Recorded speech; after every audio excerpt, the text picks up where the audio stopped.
Good morning. I'm Jordan Roller. Here's our top story. Police have their hands full this morning with an investigation into a shooting near Seneca at York. It has claimed the life of a 15-year-old boy. Last night, officers responded to a distress call in the Jane and Finch area. Gunshots were heard coming from the third floor of an apartment building. The boy was found with a bullet wound in his stomach. Emergency services rushed the youngster to a hospital where he died shortly after. Police have been monitoring the scene all morning. They have brought at least 3 witnesses in for questioning. Nobody has been charged, and there are currently no suspects. We will have more on this story as the investigation develops. More violence in the Seneca at York area, this time involving a knife. A young man in his 20s is in critical condition after being stabbed multiple times. The man was found on Rockfern Way between Finch and Leslie. He underwent surgery last night, and investigators are still trying to look for witnesses and are looking to pinpoint the exact location of the crime. No one has been arrested, and currently there are no suspects.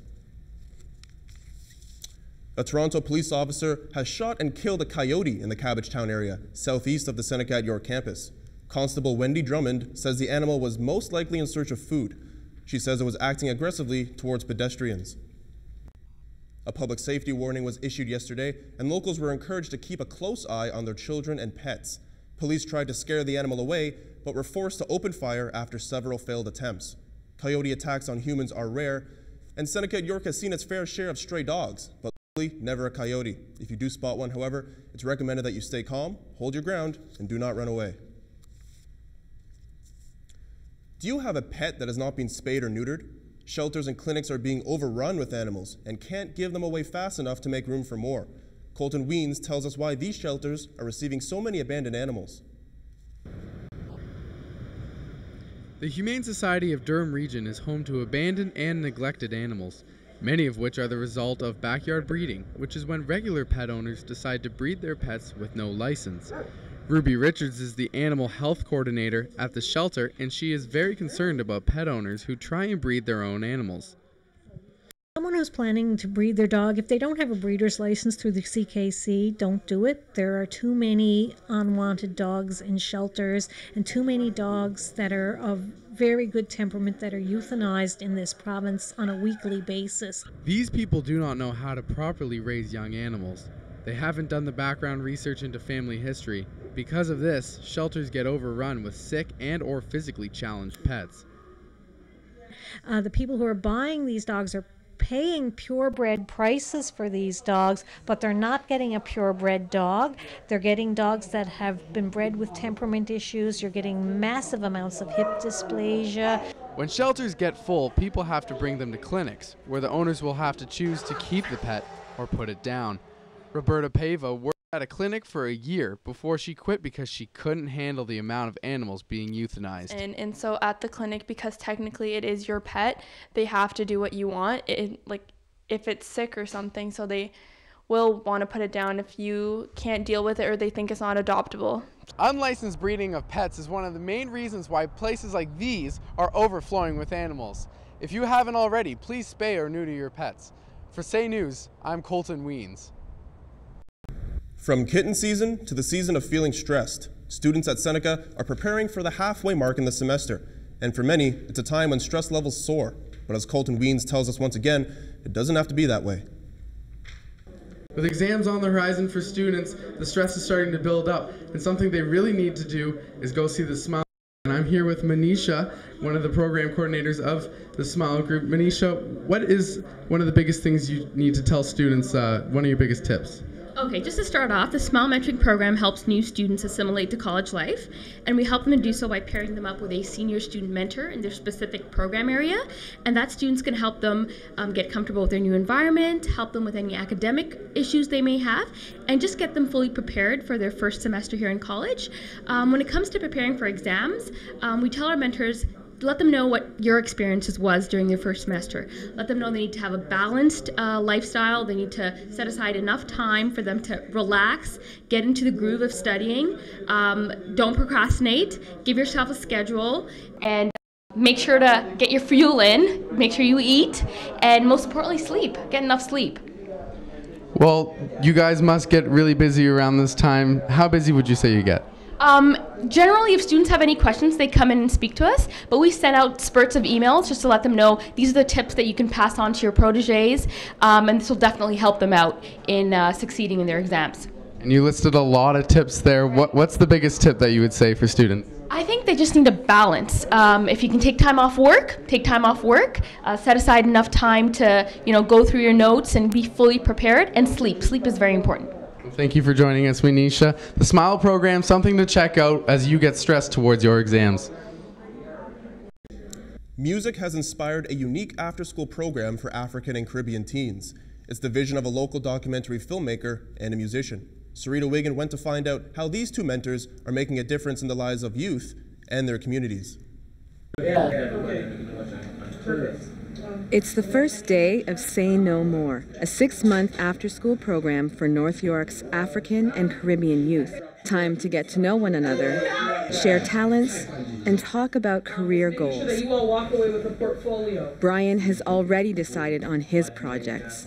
Producing and music videos, because I do music and stuff like that, But it's more than a hangout. Building on the youth's talents is key. The mentors, filmmaker Alana Lowe and musician Neil Logic Donaldson, have a plan. The teens will learn histories of the African diaspora and more. They are going to learn how to use cameras. They are going to learn how to produce. We hope that they can foster that talent and then also use technology to keep their talents alive and to share their stories. This message grew out of a movement started by Logic. As part of his stage performances, he wore t-shirts that said, "Stolen from Africa." Taking back what was rightfully mine. And, several of our performances, people are like, whoa, where can we get this shirt? This shirt's amazing. And then all the conversations that were happening, that stuff that we never even thought of.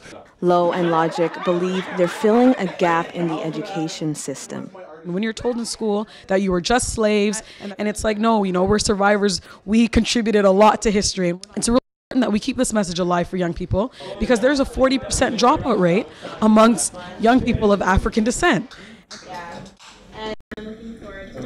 Sticking with stressed out students, the Ontario government has fallen out of love with the teachers' unions over contract negotiations. The dispute is impacting students on their day-to-day lives by eliminating their after-school activities. Katerina Milicevic takes a closer look at how students are being affected and what high school teachers are thinking. The school day is done, and grade 12 student Karash Hushmand is getting ready to go home. He isn't the only one. Teachers across Ontario have been going home shortly after the bell rings since September. That's when the 90 clubs and regular extracurricular activities came to a halt here at Earl Haig Secondary School. I certainly know about the things that have passed, things like one acts, things like school shows and drama plays, semi-formal, the dances we have there, no sports teams. I was involved with basketball, a lot of people involved with soccer, none of that. Am I happy that I don't get to do sports? No, of course not. C.W. Jeffries high school teacher Jason Toe feels there are no other options. Do I agree with the plan? Yes, I would say that I do, because the extracurriculars are the only thing that us teachers can hold to the government. The school bell rang a half hour ago and the halls are empty here at Earl Haig Secondary School. These aren't the only halls that are empty. Over 600 high schools across Ontario are affected by the strike. C.W. Jeffries is a school that had a heavy focus on sports and extracurriculars, helping the students stay motivated. It has probably impacted this school, perhaps more so than some others. But then again, having said that, as a whole, teachers have to make sure that we're sending a clear message to the government that this is something that we just won't tolerate. These days, only the janitor sees the gym after school. Katerina Milicevic, Say News. For those students still clinging to hope that BlackBerry will make a resurgence, it might be time to throw in the towel. The Canadian phone company is taking another hit in the market. Rebecca Smalley has more with today's business report. Just when BlackBerry thought they were back up, things seem to be down for them. Just days after releasing their new platform, BlackBerry 10, the Kitchener company saw a large decrease in their stocks. This comes after home improvement giant Home Depot announced that they will be switching a large portion of their employees over to the iPhone. Companies in the past have trusted BlackBerry to secure their company information, but with all the problems they have seen lately, many are switching over. Some 10,000 employees in Canada and the United States will be affected by this change. Safety and fuel saving are often what people look for when they're first buying a new car, but energy efficiency doesn't seem to be as important. Eco-friendly cars are not selling nearly as well as predicted. Fuel-run vehicles are still selling thousands more than their green friend. Retailers were expecting eco-friendly cars to make a huge rise in sales when their prices were lowered and they were made more available, but that doesn't seem to be the case. That's it for business. Back to you. Toronto's casino is getting shot down again, but this time for health reasons. Delia LeBlanc joins us now with today's health news. Another opposition has hopped on board against the proposed casino in Toronto. Now, not only from a financial view, but also how it could affect Torontonians' well-being. The Toronto's Board of Health voted unanimously against the idea late last night. They based their decision on inclusive evidence of increased crime rates with the opening of a casino. And at Toronto hospitals, long lines are getting even longer with a dramatic increase in patients. Eating disorders have almost doubled since January 2012, with more people seeking treatment. Hospitals and clinics say there is a rise in adults, teens, children, even some as young as 5. Patients who are referred to specialists often have to wait months.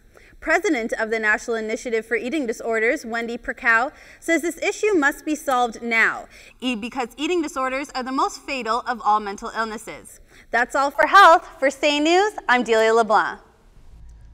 From health news to what's happening weather-wise, the temperature is warming up, but will it stick around? Colton joins us again live in studio with the full forecast. Colton, we just can't get enough of you today, can we? That's right, Jordan. It seems like I'm all over the newscast, but right now it seems like the weather can't get enough of playing with our heartstrings because, no, that warm temperature is not going to stay. You can see that right now in the current systems across Canada. It looks like we have the perfect ingredients to make an Alberta Clipper, and that's going to bring a lot of cold temperatures across the nation, and therefore looks like maybe on Valentine's Day we might get some snow. Over in the East Coast, St. John's and Halifax, they have a little bit of low pockets, high pockets. They're pushing up against each other, and that's going to cause some stormy weather. But right now in Toronto today, kind of clear skies, a little bit cloudy. Let's see what it looks like right now.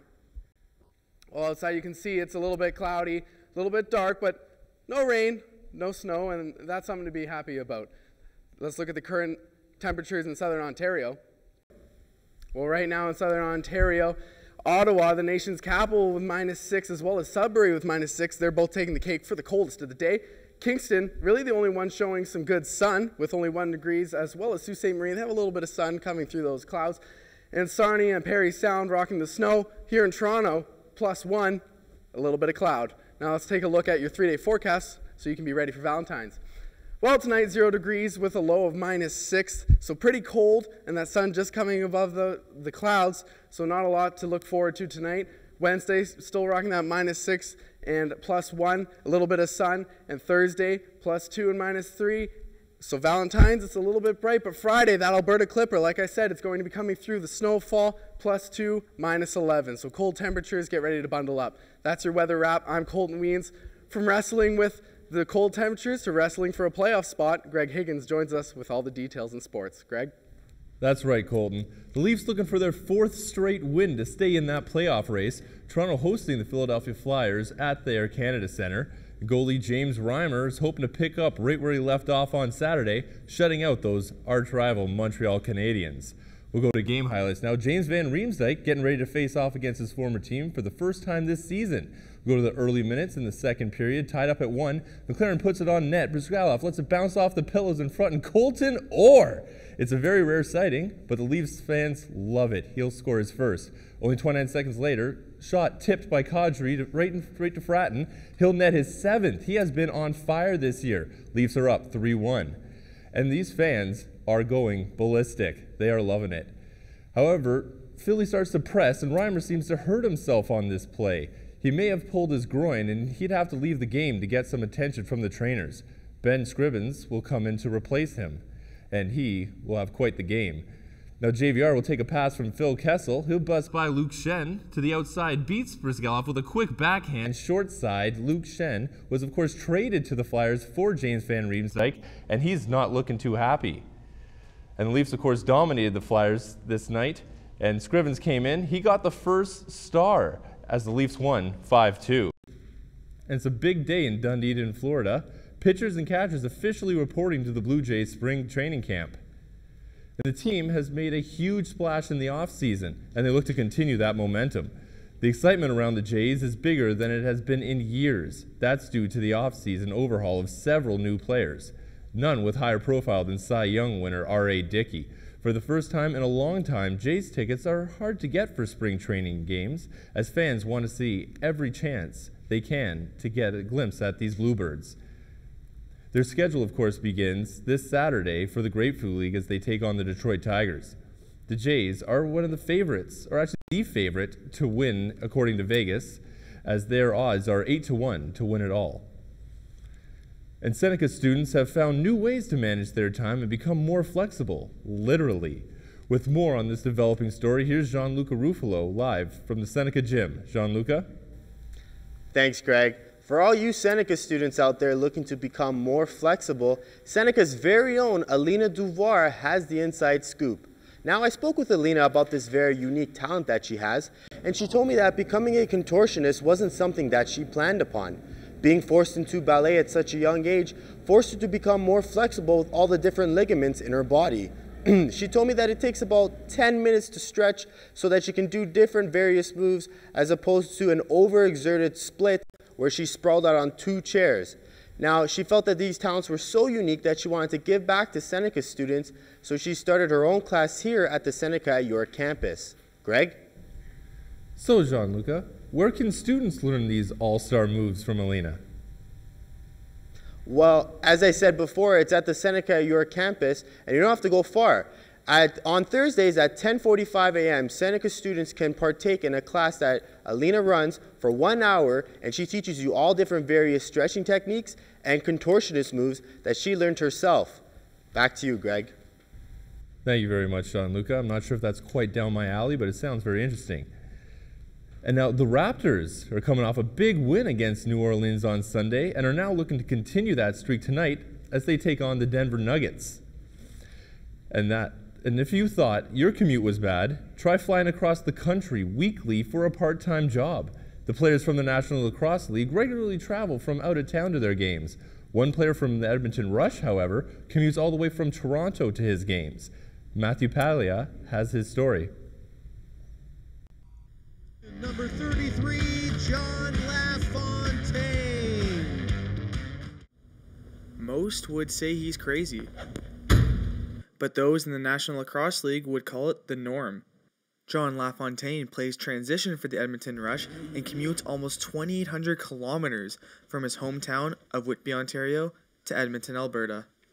So every weekend we fly out to either Edmonton or Calgary, wherever we're going to play, and the team pays for it. I fly out with five guys. With the lacrosse season lasting about 5 months, LaFontaine manages to find time between playing, commuting, and attending school at University.